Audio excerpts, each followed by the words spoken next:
கர்த்தராகிய இயேசு கிறிஸ்துவின் பரிசுத்தமுள்ள நாமத்தில் உங்கள் அனைவருக்கும் என்னுடைய மனமார்ந்த மை சேவியர் சபையின் சார்பாக வாழ்த்துக்களை தெரிவித்துக் கொள்கிறேன்.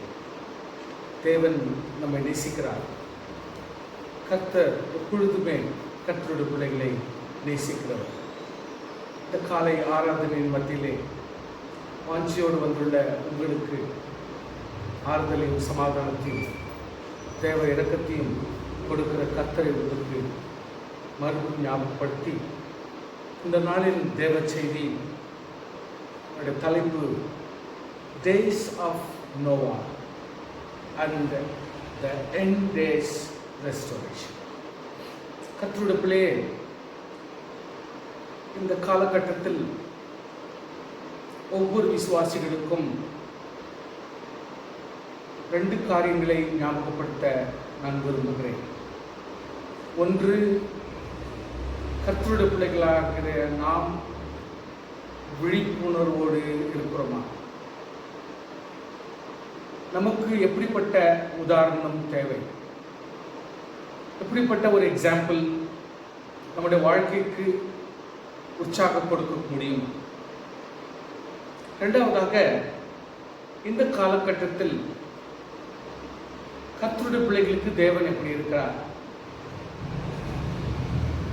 At the same time, ஆண்டவர் கர்த்தருடைய பிள்ளைகள் மேல் எவ்வளவு பிரியப்பட்டு அவர்களை காக்க முடியும், ஆசீர்வதிக்க முடியும். நன்மை செய்கிற தேவன் உங்கள் அனைவருக்கும் நிச்சயமாகவே நன்மை செய்கிறவராகவே இருப்பாராக. தேவ செய்தியை ஆர்வத்தோடு கேளுங்கள். விசேஷமாக வசனங்களை சற்று கவனத்தோடு உங்கள் உள்ளத்தில் எடுத்துக்கொள்ளுங்கள். கர்த்தர் நிச்சயமாகவே இந்த நாளில் உங்கள் உள்ளங்களை தேற்றி ஆண்டவர் தயவு காட்ட போதுமானவர் இருக்கிறார். Days of Noah and the end days restoration. So நமக்கு வாழ்க்கையிலே ஒரு உதாரணத்துவமான எடுத்துக்காட்டு நம்முடைய வாழ்க்கையிலே எடுத்துக்கொண்டாலும், இந்த கடைசி காலத்தில் வாழக்கூடிய மனுஷனுக்கு குற்றப்படுத்த முடியுமா? அல்லது யாரையாகிலும் தவறுகளே எடுத்து சொல்ல முடியுமா? அல்லது மனுஷனுடைய வாழ்க்கையிலே காணப்படுகிற தவறுகளை எடுத்து சொல்வதுதான் என்னுடைய முயற்சியா? இல்லை. எப்படியாகிலும் வசனத்தை நான் சொல்லுகிறது போல ரெஸ்டோரேஷன் ஒவ்வொருவரையும் மீட்டெடுக்கும்படியாகவும் தற்காக்கும்படியாகவும் கர்த்தருடைய இரக்கங்களிலே தங்களை காத்துக்கொள்ள எவ்வளவெல்லாம் நான் முயற்சி செய்ய முடியுமோ அதை தான் நான் செய்து கொண்டிருக்கிறேன். ஒவ்வொரு விசுவாசிகளை எவ்வளவு தூரத்துக்கு உற்சாகப்படுத்த முடியுமோ அந்த பணியில் தான் நான் ஈடுபட்டிருக்கிறேன்.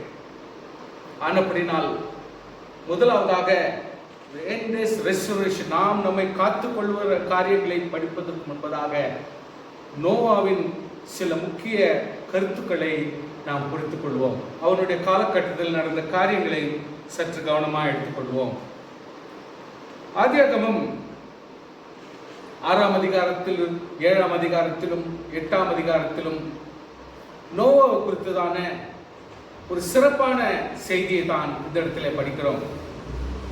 ஆனால் இந்த நோவாவினுடைய இவ்வளவு தூரத்துக்கு ஒரு எடுப்பான ஒரு நல்ல காரியம் வெளிவருவதற்கான ஒரு முக்கிய கருத்து என்னவென்றால், தேவன் உலகத்தை மனுஷனுக்காக சிருஷ்டித்து அவனுடைய வாழ்க்கை ஆசீர்வாதமாக இருக்க வேண்டும் என்றும் நன்மையாக இருக்க வேண்டும் என்று சொல்லி ஆண்டவர் தெளிவாகவே மனுஷனுக்கு நன்மையை வழங்கி இருக்கிறார். அவர் செய்ததெல்லாம் நல்லது என்று அவரே கண்டிருக்கிறார்.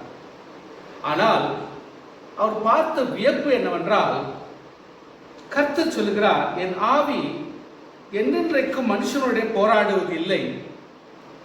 அவன் மாமிசம் தானே. அவன் இருக்க போகிற நாட்கள் 120 வருஷம், மேக்சிமம் 120 வருஷங்கள் என்று சொல்லி ஆண்டவர் தெளிவாக நம்முடைய வாழ்க்கையை சொல்லியிருக்கிறார்.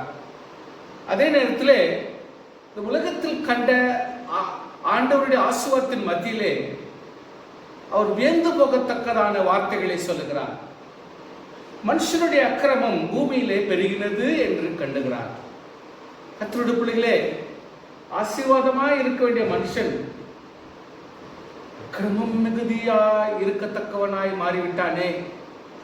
அவன் இருதயத்தின் நினைவுகள் தோற்றம் எல்லாம் நித்தம் பொல்லாததே என்று கர்த்தர் கண்டு, மனசுல நினைக்கிறது, நம்முடைய மனசுல சிந்திக்கிறது கூட பொல்லாதாகவே இருக்கிறதாக கண்டுவிட்டால் கர்த்தர் மனுஷன் மேல் வைத்திருக்க நம்பிக்கை என்னவோ ஆயிற்று. தாம் பூமியிலே மனுஷனை உண்டாக்குகிறதற்காக கர்த்தர் மனஸ்தாபப்பட்டார். He feels so sad. அவர் இருதயத்துக்கு விசனமா இருந்தது. விசுவாசியே, நம்முடைய வாழ்க்கை, நம்முடைய பேச்சு, நம்முடைய சிந்தனை தேவனுக்கு ஒரு விசனமாக இருக்கக்கூடாது. நம்முடைய ஜீவியத்திலே கர்த்தர் நமக்கு நன்மை செய்கிறவர், இரக்கத்தை செய்கிறவர், ஆசீர்வாதத்தை கொடுக்கிறவர்.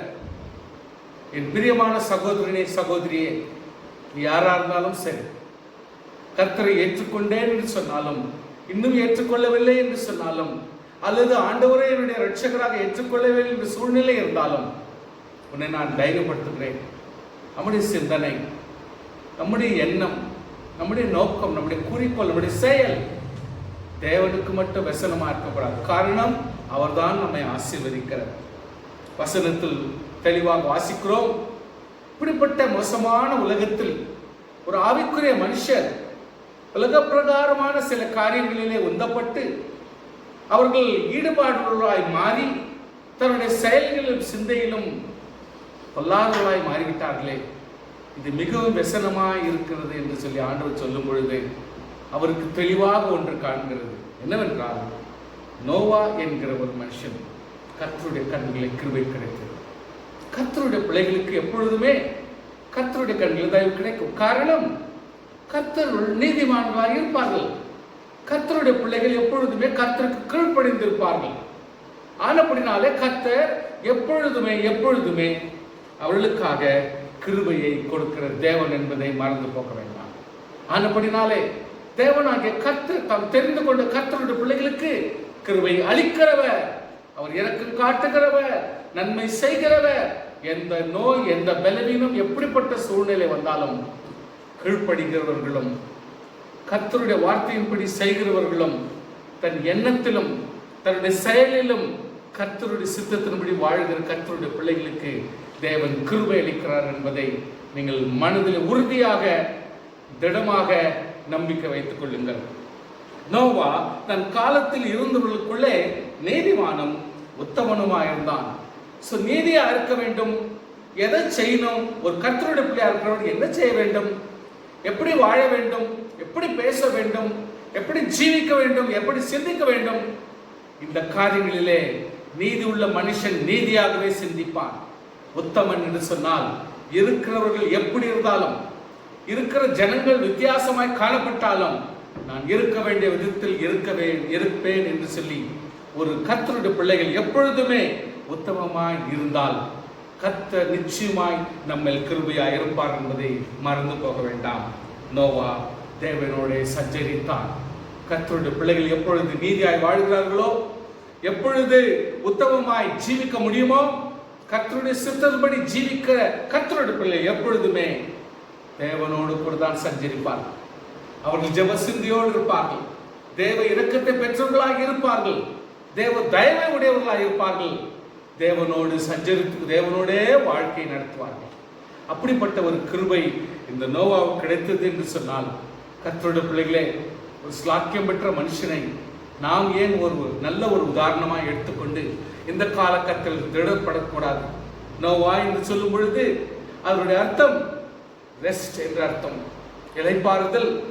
அடுத்து கம்ஃபர்ட், சுகஜீவியம் என்று சொல்லி அர்த்தம்.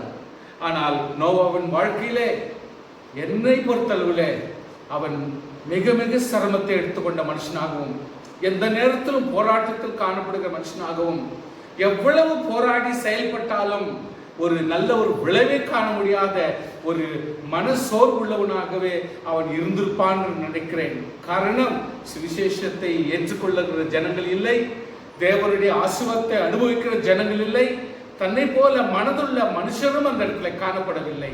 ஆனப்படினாலே இவன் வார்த்தைக்கும் நோவா என்ற அர்த்தத்துக்கும் சுகத்திற்கும் இளைப்பாறுதலுக்கும் அர்த்தமில்லாத மனுஷனாய் காணப்பட்டான். ஒன்று மாத்திரம் ஞாபகப்படுத்திக் கொள்ளுங்கள், நம்முடைய பெயர் நோவா என்று சொன்னாலும் நமக்காக ஒரு இளைப்பாறுதலை கொடுக்கிற கர்த்தர் ஒருவர் இருக்கிறார். நமக்காக ஒரு சுகத்தை கொடுக்கிற கர்த்தர் ஒருவர் இருக்கிறார். தேவன் பிரகாரம், தேவன் சொல்லுகிற பிரகாரம் நாம் வாழ முடியுமானால், தேவன் சொல்லுகிற பிரகாரம் ஜீவிக்க முடியுமானால், தேவன் சொல்லுகிற பிரகாரம் வாழ்க்கை அமைத்துக் கொள்ள முடியுமானால், நிச்சயமாகவே நமக்கு கர்த்தர் ஒரு சுகத்தை வைத்திருக்கிறார், நமக்கு ஒரு நல்ல இளைப்பாறுதலை வைத்திருக்கிறார் என்பதை மறந்து போக வேண்டாம். கர்த்தருடைய பிள்ளைகளே, இந்த உலகத்தின் சூழ்நிலை வித்தியாசப்படுகிறது, சீர்கெட்டு போயிருக்கிறது என்று வசனம் சொல்லுகிறது. இரண்டாவதாக கொடுமையினால் நிறைந்திருக்கிறது என்று சொல்லப்படுகிறது. மூன்றாவதாக தங்கள் வழியை கெடுத்துக் கொண்டிருக்கிறார்கள். கர்த்தருடைய பிள்ளைகளே, மூன்று வித்தியாசமான காரியங்கள் மனுஷருடைய வாழ்க்கையில காணப்படுகிறது. நீங்கள் கற்றுக்கொள்ள வேண்டாம். இப்படிப்பட்ட காரியங்களை பார்த்து கொண்டு நீங்கள் அதற்கு கவனம் கொடுக்க வேண்டாம்.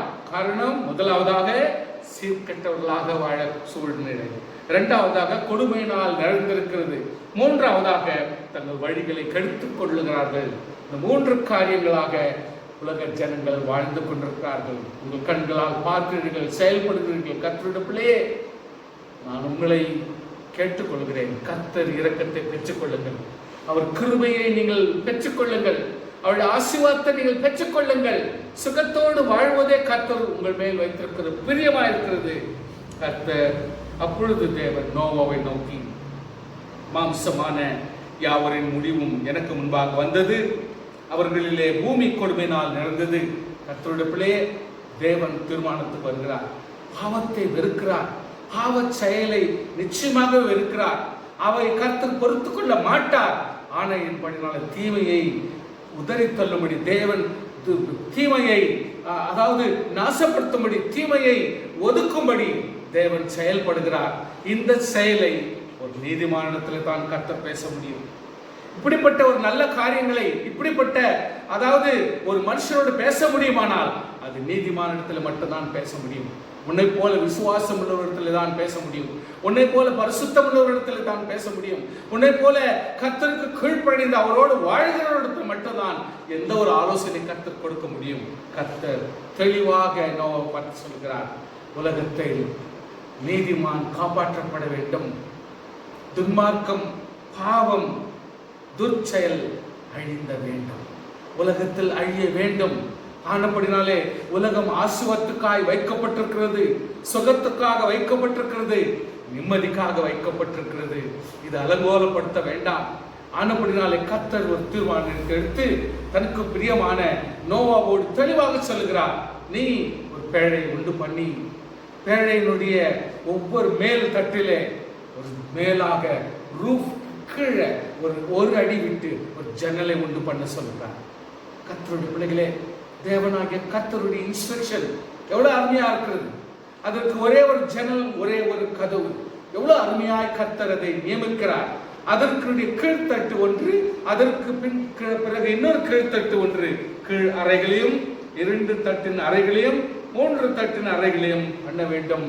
ஸோ 3 floor போட் படகு அந்த இடத்துல செய்யப்படுகிறது, கப்பல் ஒன்று செய்யப்படுகிறது. கர்த்தருடைய பிள்ளைகளே, ஆண்டவராகிய தேவன் நம்முடைய வாழ்க்கை இயேசு கிறிஸ்து என்னும் பேழை உண்டு பண்ணி அதோடு கூட நாம் வாழ்ந்து கிறிஸ்துவுக்குள் நமக்காக வைக்கப்பட்ட ஒரு ஜன்னல், அதாவது எந்த நேரமும் நாம் மேல் பக்கமாக அந்த ஜன்னல் வைக்கப்பட்டிருக்கிறபடினாலே பரலோகத்திற்கும் நம்முடைய கண் விழிப்பாக இருக்க வேண்டும்.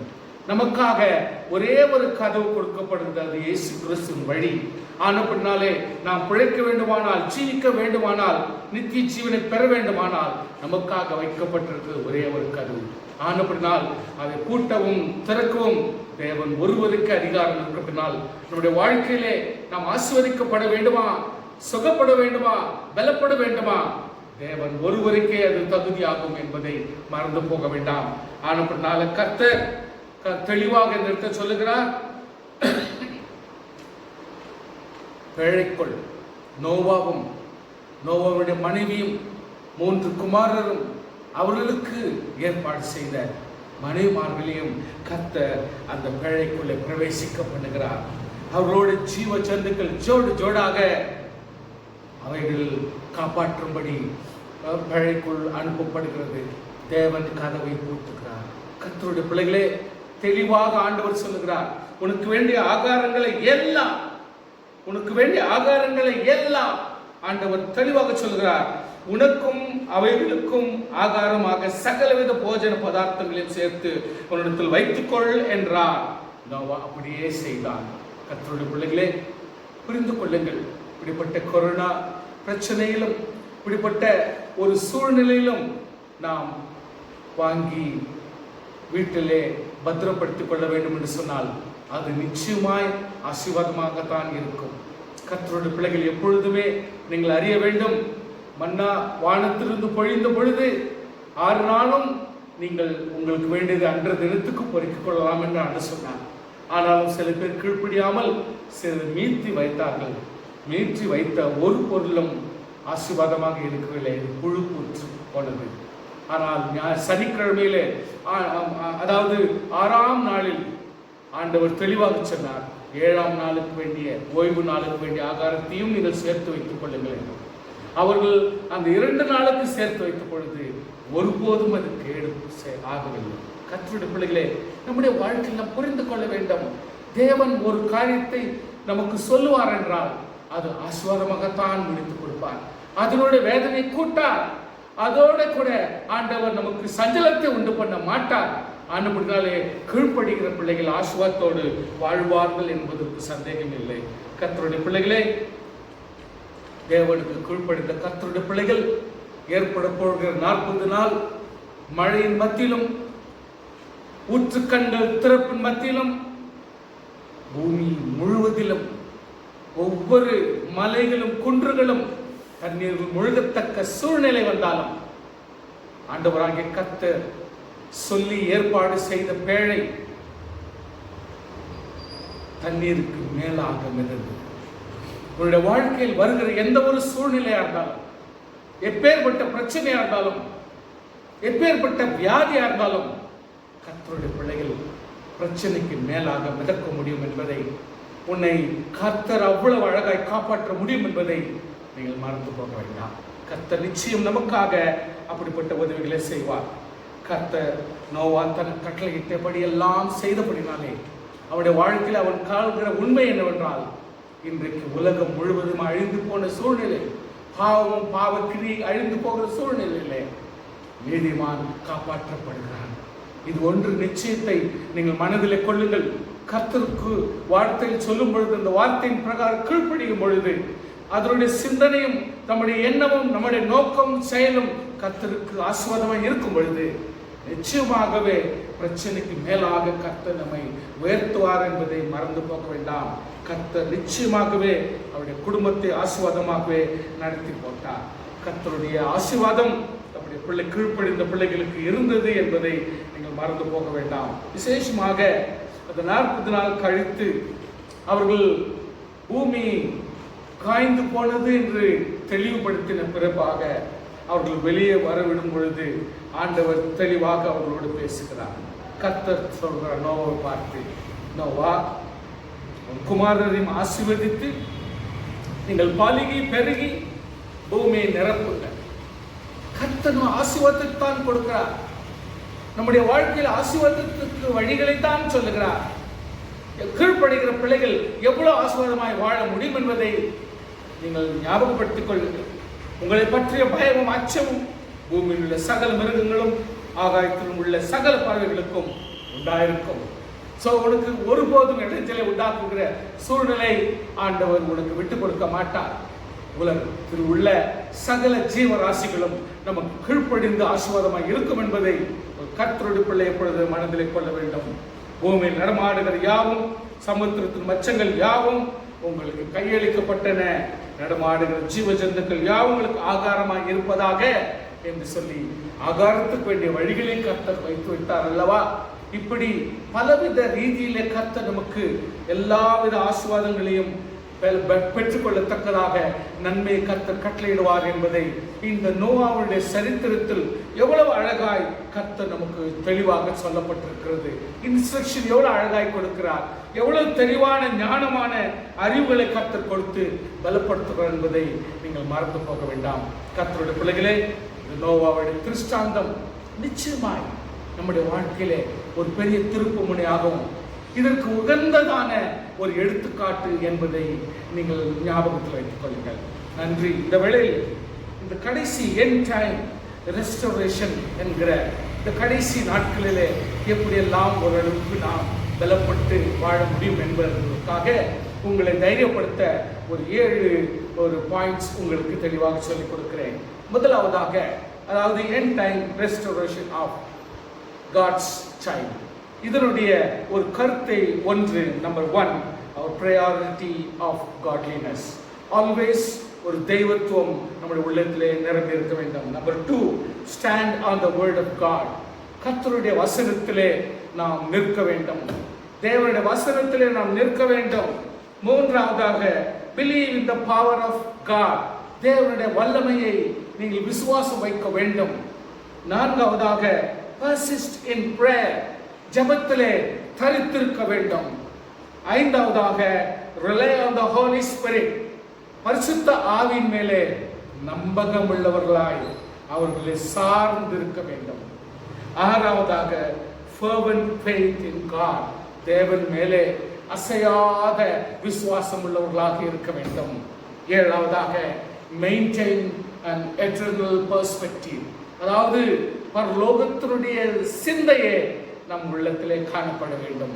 இப்படி இருந்தால் நம்முடைய ஆவிக்குரிய செயல் எப்பொழுதுமே ஆசீர்வாதமாக நம்முடைய கடைசி காலங்களில் கூட வாழ்ந்து கழிக்க முடியும் என்பது நாம் நிச்சயத்தோடு சில காரியங்களில் இதை உங்களுக்கு சுருக்கமாக விவரிக்க நான் ஆசைப்படுகிறேன். Number 1, our priority in godliness. சங்கீதம் 27:4 வாசிக்கிறோம்.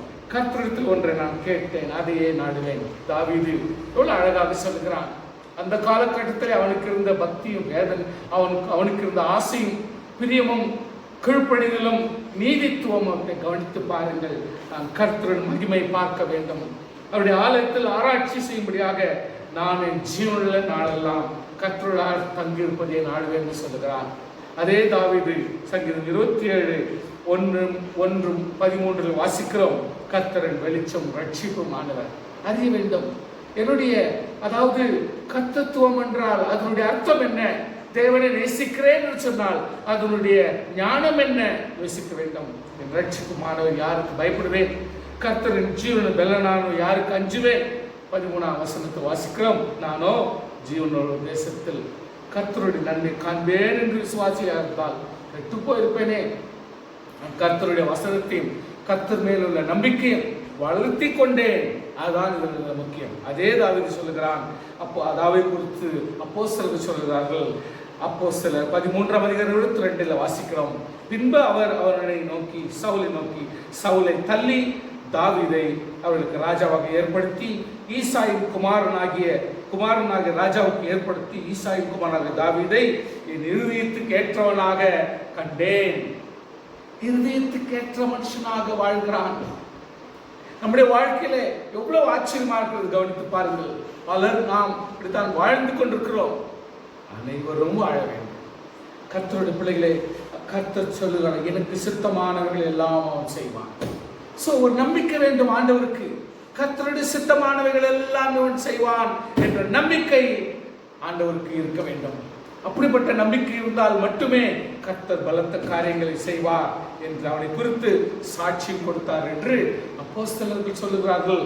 கர்த்தருடைய பிள்ளைகளே, நமக்கு அப்படிப்பட்ட பரலோகத்தினுடைய ஆவிக்குரிய ஒரு சிந்தை நமக்குள் இருக்க வேண்டும். இரண்டாவதாக பார்க்கிறோம், stand on the word of God. கர்த்தருடைய வசனத்திலே நிற்க வேண்டும்.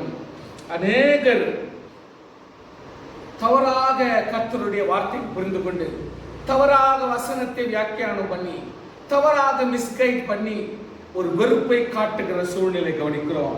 கூடுமானால் தெரிந்து கொள்ளப்பட்டவர்களை வஞ்சிக்கத்தக்கதாக பெரிய அடையாளங்களையும் அற்புதங்களையும் செய்வார்கள். மத்தேயு 24:24 வாசிக்கிறோம். 1 தீமோத்தி 4:1 வாசிக்கிறோம், ஆகிலாம் ஆவியானவர் வெளிப்படையாய் சொல்லுகிறபடி பிற்காலங்களில் மனசாட்சியில் சூடுண்ட பொய்யருடைய மாயத்தினாலே சிலர் வஞ்சிக்கிற ஆவிகளுக்கும் பிசாசு உபதேசங்களுக்கும் செவி கொடுத்து விசுவாசத்தை விட்டு விலகினார்கள். கர்த்தருடைய பிள்ளைகளே, கர்த்தருடைய வசனம் என்ன சொல்லுகிறது? அதிலே நாம் நிலைத்திருந்தால் வழி தப்ப சந்தர்ப்பம் இருக்காது. கர்த்தருடைய பிள்ளைகள் பலப்பட வேண்டும். 2 தீமோத்தேயு 4:3 4 வரைக்கும். ஏனென்றால் அவர்கள் ஆரோக்கியமான உபதேசத்தை பொறுக்க மனதில்லாமல், கேட்கறதுக்கு இஷ்டம் இல்லை, சில நல்ல வசனங்களையும் நல்ல வார்த்தைகளையும் வேத வசனத்தில் நிலைத்திருக்க வேண்டும் என்ற எண்ணம் இஷ்டம் இல்லாதபடினாலே செவித்தனம் உள்ளவர்களாகி கேட்கறதுக்கே அவங்களுக்கு மனசு இல்லை, எண்ணமும் இல்லாதபடினாலே தங்கள் சுய இச்சைகளுக்கு ஏற்ற போதல்களை தங்களுக்கு திரளாய் சேர்த்து கொண்டு அப்படிப்பட்ட சூழ்நிலைகளை கவனம் கொடுத்து சத்தியத்துக்கு செவியை விளக்கி கட்டுக்கதைகளுக்கு சாய்ந்து போகும் காலம் வரும். அப்படிப்பட்ட காலம் வந்துவிட்டது கர்த்தருடைய பிள்ளைகளே. ஆனப்படினால் தேவ பிள்ளைகள் எப்பொழுதுமே 1 யோவான் 4:1 வாசிக்கிறோம், நீங்கள் எல்லா ஆவிகளையும் நம்பாமல் அந்த ஆவிகள் தேவனால் உண்டாயிருக்கிறவர்களோ என்று சோதித்து அறியும்படி கர்த்தருடைய பிள்ளைகளே, கர்த்தருடைய வசனத்தில் நாம் எப்பொழுதுமே நிலைத்திருக்க வேண்டும். அதிலே கர்த்தருடைய வசனத்தை அதிகமாய் படித்து அதனுடைய உறுதியிலே நம்முடைய வாழ்க்கையை நடத்த வேண்டும். 3ஆவதாக சொல்கிறேன், believe in the power of God. கர்த்தருடைய வல்லமையிலே நீங்கள் நம்பிக்கை உள்ளவர்களாக இருக்க வேண்டும். மல்கியா 3:6 வாசிக்கிறோம், நான் கர்த்தர், நான் மாறாதவர், ஆகையால் யாக்கோபின் புத்திரராகி நீங்கள் நிர்மூலம் ஆகவில்லை. தேவனுடைய வல்லமை நிச்சயமாகவே விசுவாசியை காக்கும் என்பதை மறந்து போக வேண்டாம். எபிரேயர் 13:6 தெளிவாக வாசிக்கிறோம், இயேசு கிறிஸ்து நேற்றும் இன்றும் என்றும் மாறாதவர். நன்றி. படிக்கும் பொழுதே என்னோடு கூட நீங்களும் சொல்லுகிறவர்களா இருக்கிறீர்கள். கர்த்தர் உங்களை ஆசீர்வதிப்பாராக. பலவிதமான அந்நிய போதனைகளால் அலுப்புண்டு திரியாதிருங்கள். போஜன பதார்த்தங்களால் அல்ல, கிருபையினாலே இருதயங்கள் ஸ்திரப்படுகிறது நல்லது. போஜன பதார்த்தங்கள் முயற்சி செய்கிறவர்கள் பலனடையவில்லையே. போஜன பதார்த்தங்களினாலே திருப்தியை நினைக்கிறவர்கள் பலன் பெறவில்லையே.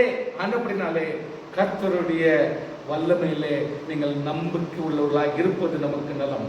அதாவது யாக்கோபு 1:6 வாசிக்கிறோம், ஆனாலும் அவன் எவ்வளாகிலும் சந்தேகப்படாமல் விசுவாசத்தோட கேட்க கடவன்.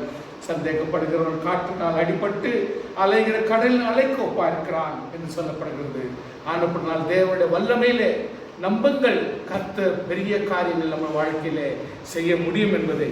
4ஆவதாக persist in prayer. கர்த்தருடைய ஜெபத்திலே, கர்த்தர் செய்கிற ஜெபத்திலே நீங்கள் நிலைத்திருக்க வேண்டும், ஊற வேண்டும், அதிலே தரித்திரர்களாக இருக்க வேண்டும்.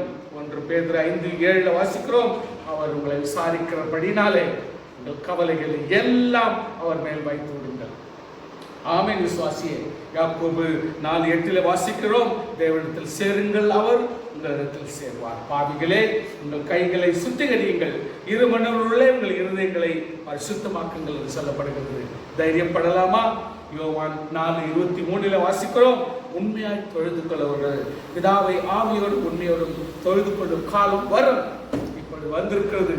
ஜெபிக்கிறது, ஆர்வத்தோடு ஜெபிக்கவும், வேத வசனத்தை வாசிக்கவும், கர்த்தரிடத்தில் இரக்கம் பெறும். காரணம், இப்படிப்பட்ட ஒரு கொடூரமான நோய் பல கோடி ஜனங்களை தாக்கிக் கொண்டிருக்கிற காலகட்டத்தில் கர்த்தருடைய பிள்ளைகள் வேலைக்கு, அதாவது மழைக்கு மேலாக, தண்ணீருக்கு மேலாக மிதக்க வேண்டும் என்று சொன்னால் அது தேவனுடைய ஆவியினால் பலப்படுகிற கர்த்தருடைய பிள்ளைகளால் மட்டும்தான் இது ஆகும். உண்மையாய் தொழுது கொள்ளுகிறவர்கள் பிதாவை ஆவியோடு உண்மையோடும் தொழுது கொள்ளும் காலம் வரும். அது இப்பொழுதே வந்திருக்கிறது. தம்மை தொழுது கொள்வது இப்படிப்பட்டவர்களாக இருக்கும்படி பிதாவானவர் விரும்புகிறார். கர்த்தருடைய பிள்ளைகளே, தைரியப்படுங்கள். 1 பேதுரு 5:6 வாசிக்கிறோம், ஆகையால் ஏற்ற காலத்தில் தேவனை உங்களை உயர்த்தும்படிக்கு அவருடைய பலத்த கரத்திற்குள் அடங்கியிருங்கள். தெரிந்த வசனங்களை உங்களுக்கு சொல்லி தைரியப்படுத்துவது எனக்கு நல்லது என்று தோன்றுகிறபடினாலே ஜேம்ஸ், அதாவது யாக்கோபு 5:16 வாசிக்கிறோம், நீங்கள் சொஸ்தம் அடையும்படிக்கு உங்கள் குற்றங்களை கர்த்தர் சமூகத்தில் அறிக்கையிட்டு நீதிமான் செய்யும் ஊக்கமான வேண்டுதல் மிகவும் பலனுள்ளதா இருக்கிறது. கர்த்தர் நிச்சயமாகவே நம்மை ஆசீர்வதிக்கிறார் என்பதை நீங்கள் மறந்து போக வேண்டாம். ஐந்தாவதாக ஹோலி ஸ்பிரிட், பரிசுத்த ஆவியில் நம்புங்கள், பரிசுத்த ஆவியிலே நிலைத்திருங்கள், தரித்திருங்கள்.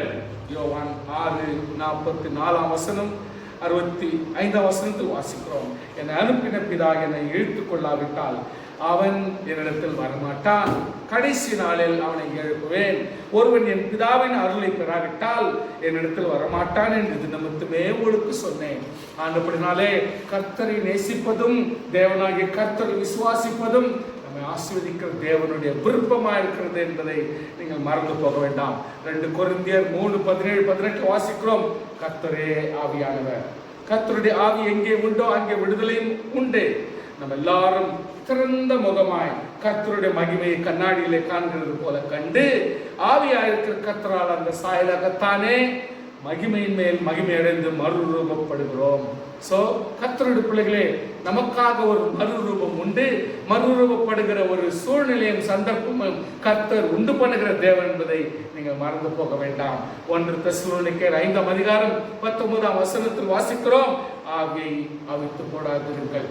எப்பொழுதுமே ஆவியை அவித்து போடாதீர்கள். ஆவியானவர் எப்பொழுதுமே யார் உங்களோடு கூட இல்லாவிட்டாலும் ஆவியானவர்களோடு கூட இருப்பார். எபேசியர் 4:30 வாசிக்கிறோம். அன்றியும் நீங்கள் மீட்கப்படும் நாளுக்கென்று முத்திரையாக பெற்ற பரிசுத்த தேவனுடைய பரிசுத்த ஆவியை துக்கப்படுத்தாதிருங்கள்.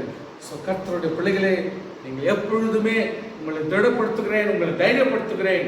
எபேசியர் 5:18-21 வாசிக்கிறேன். துன்மார்த்திற்கு ஏதுவான மதுபான வெறி கொள்ளாமல் ஆவியிலே நிறைந்து சங்கீதங்களினாலும் கீர்த்தனைகளினாலும் ஞான பாட்டுகளினாலும் ஒருவருக்கு ஒரு புத்தி சொல்லிக் கொண்டு உங்கள் இருதயங்களை கர்த்தரை பாடி கீர்த்தனம் பண்ணி நம்முடைய கர்த்தராகிய இயேசு கிறிஸ்து நாமத்திலே எப்பொழுதும் எல்லாவற்றிற்காகவும் பிதாவாகிய தேவனை நோக்கி ஸ்தோத்திரித்து தேவ பயத்தோட ஒருவருக்கு ஒருவர் கீழ்ப்படிந்திருப்போம். எவ்வளவு அழகான ஒரு சத்தியம் என்பதை நீங்கள் கவனத்தில் கொள்ளுங்கள். கர்த்தருடைய வசனத்திலும் கர்த்தருடைய நீதியிலும் வாழ்க்கை கர்த்தருடைய பிள்ளைகள் வாழ்க்கையிலே ஒரு டேஸ்ட், ஒரு நல்ல ஒரு ருசி காண வேண்டுமானால் இந்த பரிசுத்த ஆவியினுடைய, அதாவது அவருடைய மகிமையிலே நிலைத்திருந்தால் எப்பொழுதுமே கர்த்தர் அற்புதமாய் நடத்துவார். 6வதாக fervent faith in God. நிச்சயமாய் கர்த்தர் நம்மை நடத்துவார். தேவன் கண்டிப்பாக நம்மை நடத்துவார் என்ற விசுவாசம் தேவன் மேல் நாம் வைக்க வேண்டும். So கர்த்தருடைய பிள்ளைகளே, the test of faith comes when all the circumstances of life turn sour. கர்த்தருடைய பிள்ளைகளே, நம்முடைய வாழ்க்கையிலே சில காரியங்கள் வித்தியாசமும் வேதனையும் துக்கம் வரும் பொழுது விசுவாசம் என்பது அதிகமாகவே நமக்கு வரும். It is easy for righteous to get discouraged. வெகு சீக்கிரமாய் ஒரு விசுவாசி கூட சோர்வு ஆவதற்கு வாய்ப்புகள் உண்டு. ஆனால் faith will remember the promise of God. கர்த்தர் நமக்கு வாக்குத்தத்தம் பண்ண வாக்குத்தத்தங்களை நிலை கொள்ளும்படி, அவைகளில் நிலையா இருக்க வேண்டுமானால் வாக்குத்தத்தங்களை பிடித்து ஜெபியுங்கள். கர்த்தர் எப்பொழுதுமே நம்மை ஆசீர்வதிக்கிற விசுவாசியுங்கள். ரோமர் 8:28 வாசிக்கிறோம். அன்றியும் அவருடைய தீர்மானத்தின்படி அழைக்கப்பட்டுள்ளாய், தேவனிடத்தில் அன்பு கூறுவர்களுக்கு சகலம் நன்மைக்கு எதுவாய் நடக்கிறது என்று அறிந்திருக்கிறோம். ஆமென். ஏசாயா 43:2 வாசிக்கிறோம். தண்ணீர்களை கடக்கும் பொழுது உன்னோடு இருப்பேன், நீ ஆறுகளை கடக்கும் பொழுது அவர்கள் உண்மையில் புரளுவதில்லை, நீ அக்கினி நடக்கும் பொழுது வேகாதிருப்பாய், அக்கினி ஜுவாலை உன் பேர் பற்றாது. ஆமென். கர்த்தருடைய பிள்ளைகளே, எப்படிதான் உங்களை இன்னும் எவ்வளவுதான் தைரியப்படுத்துவேன். பிலிப்பியர் 4:6-7 வாசிக்கிறோம். 11-13 வாசிக்கிறோம். 19 வாசிக்கிறோம். ஒன்றுக்கும் கவலைப்படாமல் எல்லாவற்றையும் குறித்து உங்கள் விண்ணப்பங்களை ஸ்தோத்திரத்தோட கூடிய ஜெபத்தினாலும் வேண்டுனாலும் தேவனுக்கு தெரியப்படுத்துங்கள். இன்ஃபார்ம். அப்பொழுது எல்லா புத்திக்கும் மேலான தேவ சமாதானம் இருதயங்களையும் சிந்தைகளையும் கிறிஸ்து இயேசுக்குள்ளாக காத்துக்கொள்ளும். 11 சொல்லுகிறது, என் குறைச்சியில் நான் இப்படி சொல்லுகிறதில்லை, ஏனெனில் நான் எந்த நிலைமையில் இருந்தாலும் மனரமியமாயிருக்க கற்றுக்கொண்டேன். எவ்வளவு அழகா பவுல் சொல்றாரு பாருங்க. தாழ்ந்திருக்கும் எனக்கு தெரியும், வாழ்ந்திருக்கும் எனக்கு தெரியும், எவ்விடத்தில் எல்லாவற்றிலையும் திருப்தியா இருக்கும், பட்டினியா இருக்கும், பரிபூர்ணம் அடையவும் குறைவுபடவும் போதிக்கப்பட்டிருக்கிறேன். சோ கர்த்தருடைய பிள்ளைகள் எப்பொழுதுமே போதிக்கப்பட்டிருக்க வேண்டும். என்னை பலப்படுத்துகிற கிறிஸ்துவினாலே எல்லாவற்றையும் செய்ய பலன் உண்டு என்று 13 வாசிக்கிறோம். அதே 19 வசனத்திலே, என் தேவன் நம்முடைய ஐஸ்வர்யத்தின்படி உங்கள் குறைகளை எல்லாம் கிறிஸ்து இயேசு மகிமையிலே நிறைவாக்குவார். Start claiming them in prayer when in challenges of life. நம்முடைய வாழ்க்கையிலே சூழ்நிலையிலும் வேதனைகளும் துக்கங்களும் நம் உள்ளத்தை வேதனைப்படுத்தக்கூடிய சூழ்நிலை வரும் பொழுது விசுவாசத்தினாலும் ஜபத்தினாலும் பரிசுத்தாவின் உதவியினாலும் எப்பொழுதுமே வேத வசனத்தினுடைய அடிப்படையிலே நல்லதையே நினைத்து மேலானவர்களை சிந்தித்து கர்த்தருக்குள் உறுதிப்படுவோம். கடைசியாக 7வது பாயிண்ட், மெயின்டைன் எட்டர்னல் பெர்ஸ்பெக்டிவ். எப்பொழுதும் மேலானவர்களே நாடுகளாக நாம் இருக்க வேண்டும். மேலானவர்களே, அதாவது பரிசுத்தத்திலும் பரலோகத்தினுடைய ஒரு குணம், அதே ஞானம், அதே எண்ணம், அதே நோக்கமும், அதே வாஞ்சியும், அதே ஆசையும், அதே பிரியத்தோடு நாம் காணப்படும். We are to be in the world but not of the world. உலகத்தில் இருக்கிறோம், உலகத்தினுடையவனாய் நாம் இருக்கக்கூடாது. உலகத்தில் இருந்தாலும் பரலோகத்தினுடையவராக நாம் காணப்படும். யோவான் 17, 11, 16 வாசிக்கிறோம்.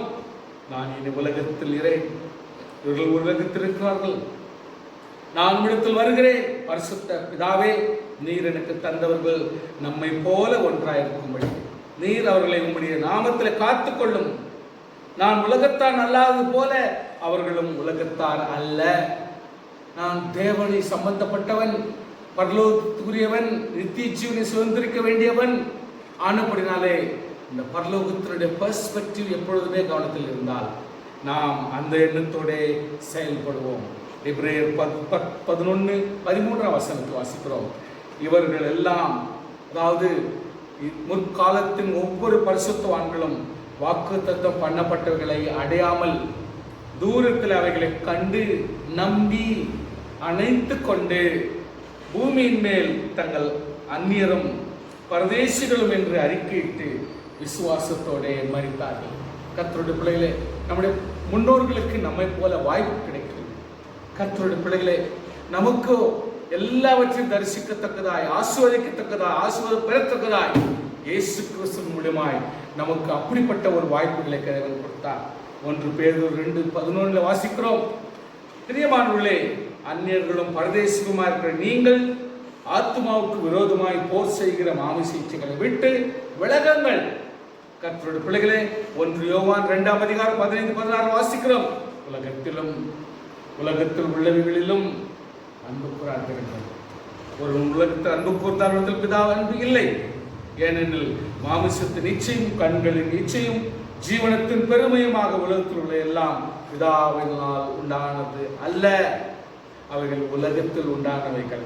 எவ்வளவு அழகா தெளிவா புட்டு ஆண்டு வைக்கிறாரு பாருங்க. பரிசுத்தவான்கள் எவ்வளவு அழகா நமக்கு சொல்லிக் கொடுக்குறாங்க பாருங்க. யோவான் 12:25 வாசிக்கிறோம். தன் ஜீவனை சிநேகிக்கிறவன் அதை இழந்து போவான், இந்த உலகத்தில் தன் ஜீவனை வெறுக்கிறவனோ அதை நித்திய ஜீவகாலமாய் காத்துக் கொள்வான். யாக்கோபு 4 அதிகாரம் 4 வசனத்தை வாசிக்கிறோம். உலக சிநேகம் தேவனுக்கு விரோதமாக பகை என்று அறியீர்களா? ஆகையால் உலகத்துக்கு சிநேகமாயிருக்க விரும்புகிறவன் தேவனுக்கு பகஞ்சனாகவே இருக்கிறான். ஆனப்படினால் ரோமர் 12:2 வாசிக்கிறோம். அப்படி இருக்க சகோதரர், நீங்கள் உங்கள் சரீரங்களை பரிசுத்தம் தேவனுக்கு பிரியமான ஜீவ பலியாக ஒப்புக் கொடுக்க வேண்டும் என்று தேவனுடைய இரக்கங்களை முன்னிட்டு உங்களை வேண்டிக் கொள்கிறேன். இதுவே நீங்கள் செய்யத்தக்க புத்தியுள்ள ஆராதனை. நீங்கள் பிரபஞ்சத்துக்கு ஒத்த வேஷம் தெரியாமல் பிரியமும் தேவனுடைய நன்மையும் பிரியமும் பரிபூர்ணமான சித்தம் இன்னதென்று பகுத்தறியத்தக்கதாக உங்கள் மனம் புதிதாகிறதுனாலே மறு ரூபமாகுங்கள். கடைசியான வசனம் கொலோசியர் 3:2 வாசிக்கிறோம். பூமியில் உள்ளவைகள் அல்ல, மேலானவைகளே நாடுங்கள். கர்த்தருடைய பிள்ளைகளே, எப்பொழுதுமே கர்த்தருடைய பிள்ளைகள் கவனத்திலே கொள்ள வேண்டும். நிச்சயமாக தேவனுடைய தயவானது நேசிக்கிற கர்த்தருடைய பிள்ளைகளும் கீழ்ப்படுகிறவர்களும் தேவனுடைய வசனத்துக்கு உத்தமமானவர்களும் நீதி உள்ளவர்களும் நோவாவை போல இந்த உலகத்தின் சூழ்நிலை ஒருவர் கூட ரட்சிப்புக்குள் வராத சூழ்நிலையிலும் தன்னுடைய ரட்சிப்பை காத்துக்கொண்ட இப்படிப்பட்ட ஒரு மனுஷனுடைய உதாரணம் எவ்வளவு உற்சாகப்படுத்துகிறது. கர்த்தருடைய பிள்ளைகளே, இந்த கடைசி காலங்களிலே வாழ்கிற நம்முடைய வாழ்க்கையிலே ஒரு பெரிய சேலஞ்ச் கொடுக்கப்பட்டிருக்கிறது. எவ்வளவு அதிகமாக வசதியும் எவ்வளவு அதிகமாக ஆசீர்வாதம் கர்த்தர் கொடுத்திருந்தாலும் நாம் சில முக்கியமான கருத்தோடு நாம் வாழ்வது உண்மை. Number 1, priority of godliness. தெய்வத்துக்கு கவனம் கொடுங்கள். Number 2, stand on the word of God. கர்த்தருடைய வசனத்தில் நில்லுங்கள். believe in the power of God. தேவனுடைய வல்லமையிலே, அவருடைய அதிகாரத்திலே நீங்கள் நம்பிக்கை உள்ளவர்களாக இருங்கள். persist in prayer. ஜெபத்திலே நிலைத்திருங்கள்.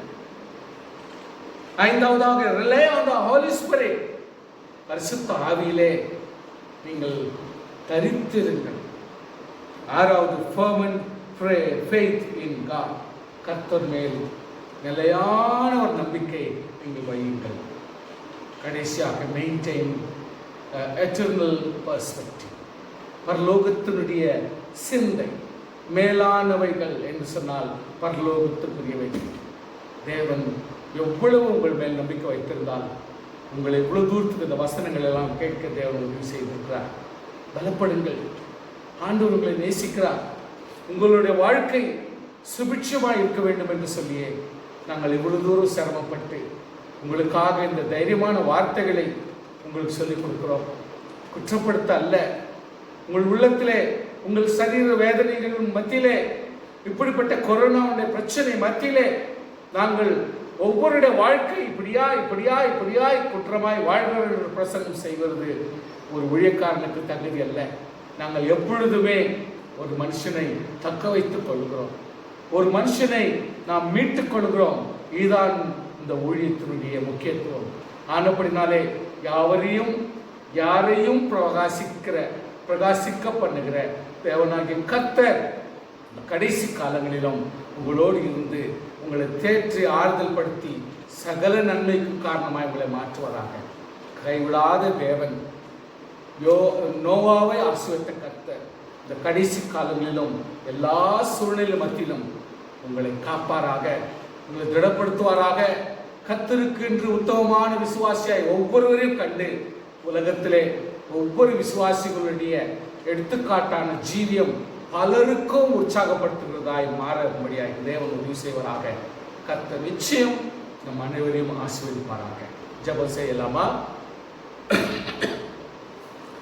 கிருபை இரக்கம் நிறைந்த தேவாதி தேவனே, இந்த கடைசி நாட்களில் உலகத்தின் கடைசி கட்டத்திலே மற்ற 24ஆம் அதிகாரத்தில் நீ சொல்லப்பட்ட ஒவ்வொரு எச்சரிப்புகளையும் நாங்கள் மனதில் வைத்து அருமையான ஒரு நோவாவுடைய எடுத்துக்காட்டை அவருடைய வாழ்க்கையில் நடந்த சூழ்நிலையிலையும் என் தேவன் அவனுடைய வாழ்க்கையில் நடத்திய செயல்களையும் நாங்கள் மனதிலே கொண்டு இந்த காலகட்டத்திற்கு எப்படிப்பட்ட ஒரு அற்புதமான ஒரு ஜீவனம் நாம் செய்ய வேண்டும் என்பதை கர்த்தர் எங்களுக்கு தயவு காட்டும் ஆண்டவரே, பலப்படுத்தும் ஆண்டவரே. எங்கள் சரீர பிரகாரமாகவும் ஆவிக்குரிய பிரகாரமாகவும் எந்த விதத்திலும் நீர் எங்களை கைவிடவில்லை, எந்த விதத்தில் எங்களை ஒதுக்கி வைக்கவில்லை. இருந்தாலும் ஒவ்வொரு விசுவாசிகளையும் அல்லது தேவனுடைய விசுவாசத்தில் இல்லாதவர்களும் இந்த வேளையிலே இந்த வசனத்தை கேட்டுக்கொண்டிருக்கிற யாரா இருந்தாலும் சரி, அவர்கள் மேலுடைய கருணையை காட்டி அவர்களை ஆசீர்வதித்து விடுதலை செய்து நன்மையும் சுகத்தோடு எல்லா பிரச்சனைக்கும் மேலாக அவர்கள் மிதந்து ஆசீர்வாதத்திலே பரலோகத்தினுடைய பெர்ஸ்பெக்டிவோடு கூட ஒரு நல்ல ஒரு தேவ சித்தியோடு கூட வாழும்படியான கிருபைத்தான் பாதுகாத்தரும் பராமரித்தரும். தெய்வ சமாதானமோடு கூட இரும். உம்முடைய நோக்கி கூப்பிடுகிற யாவருக்கும் தயவு காட்டிவிடும். ஆசீர்வதியும். இந்த வேளையிலே ஜெபத்தை கேட்ட ஒவ்வொருவர் மேலும் உடைய அபிஷேகம் ஊற்றப்பட்டு கொண்டிருக்கிறபடியால் நன்றி.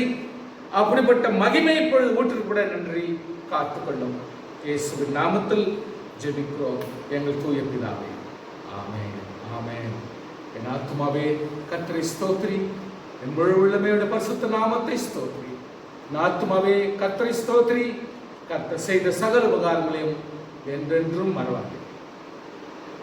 நம்முடைய கர்த்தராகிய இயேசு கிறிஸ்துவினுடைய கிருபையும் பிதாவாகிய தேவனுடைய அன்பும் பரிசுத்த ஆவியானுடைய அந்யோன்யம் இன்றும் என்றும் நம் அனைவரோடு நிலைத்திருப்பாராக. ஆமென். ஆமென். சமாதானத்தோடு சென்று வாருங்கள். கர்த்தர் உங்கள் அனைவரும் ஆசீர்வதிப்பாராக. ஆமென்.